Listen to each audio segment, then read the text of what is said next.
តើគ្នាដែរជួបអារម្មណ៍មួយដែរនៅសសុខពិបាកចិត្តយកដល់ថាតើយើងពិបាកចិត្តរឿងអីហីប៉ុន្តែវាពិបាកចិត្តមកអូតូមកអ្នកនរគ្នាខ្ញុំមាន tip មួយអារម្មណ៍មួយហ្នឹងពេលខ្លះគឺវាកើតមកជាមួយនឹងការ stress ដែលអ្នកនរគ្នាខំធ្វើការពេកគឺ stress ខ្លាំងមែនតើគិតអីក៏អត់ចេញហើយមួយទៀតគឺអារម្មណ៍ហ្នឹងគឺកើតឡើងដោយសារតែអ្នកនរគ្នាជួបបញ្ហាច្រើន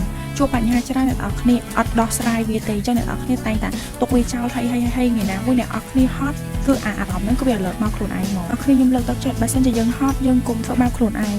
យើងកុំដាក់សម្ពាធឲ្យផ្លូវចិត្តខ្លួនឯងវាលែងដើរទៅមុខទៀតអ្នកទាំងអស់គ្នាហត់អ្នកទាំងអស់គ្នាអាចសម្រាកទាំងកាយសម្រាកទាំងចិត្តខ្ញុំទទួលស្គាល់ថាយើងម្នាក់ៗគឺត្រូវការងារត្រូវការលុយត្រូវការសម្រាកប៉ុន្តែអ្នកទាំងអស់គ្នាត្រូវដឹងថាចំណុចទាំងអស់ហ្នឹងអ្វីដែលធំជាងគេគឺផ្លូវចិត្តរបស់យើងភាពជោគជ័យគឺវាមិនមែនជាអ្វីដែលអ្នកទាំងអស់គ្នាត្រូវមានទេបើសិនជាវាប្រៀបជាមួយនឹងសុខភាពរបស់អ្នកទាំងអស់គ្នាទ្រុឌទ្រោមពីមួយថ្ងៃទៅមួយថ្ងៃភាពជោគជ័យណាគេក៏ចង់បានដែរតែអ្នកទាំងអស់គ្នាត្រូវដឹងថាតើភាពជោគជ័យរបស់អ្នកទាំងអស់គ្នាទៅលើអីគេ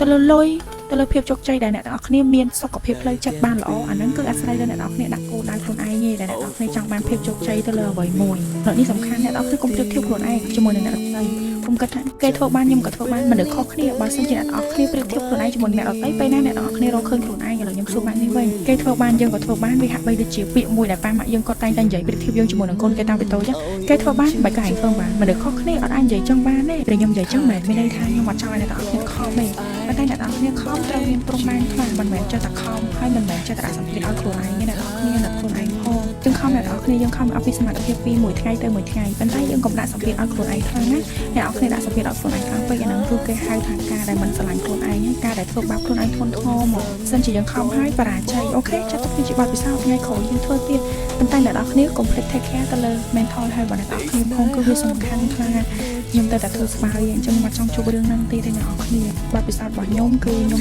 ធ្វើការឆោតហើយអ្នកទាំងអស់គ្នាខ្ញុំជាមនុស្សម្នាក់ដែលប្រកែករលួយមែនតើខ្ញុំ